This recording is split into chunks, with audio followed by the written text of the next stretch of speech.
Мы вообще вели переговоры еще с сентября месяца. Мы знали, что Алина Маратовна планирует проводить турнир в Пекине, и мы сразу сказали, что Абхазия хочет участвовать в таком крупном международном турнире, тем более столица Китая, да, это один из мировых центров, и для Абхазии это будет историческое событие, потому что наша страна на таких мероприятиях никогда не принимала участие, именно спортивные мероприятия, да, я имею в виду.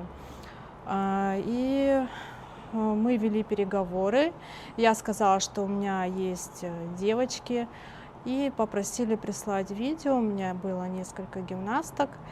И как раз мы проводили республиканский турнир имени Владислава Арцемба в сентябре.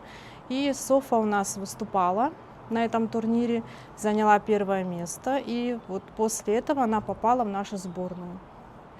И мы послали видео Софы, и нам сказали, что поздравляем, Софа проходит, и мы допускаем ее на этот турнир. На самом деле мы до конца не верили, что мы сможем попасть на такой турнир, что мы сможем выступить в Китае.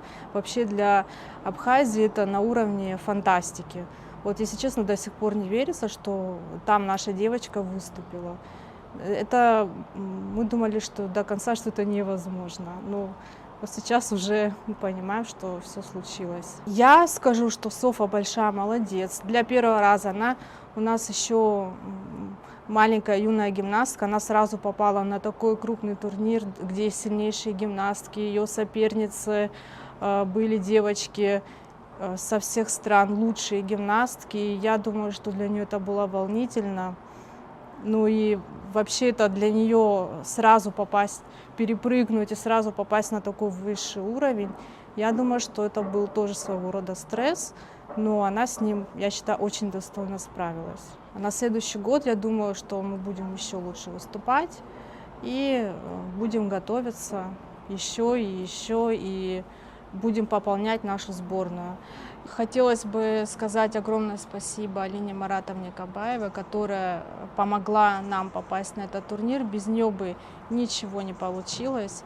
Именно благодаря ей мы прорываем вот эту спортивную блокаду, в которой мы находимся 30 лет. Поэтому большое ей огромное спасибо. И для нас это большая честь выступать на этом турнире.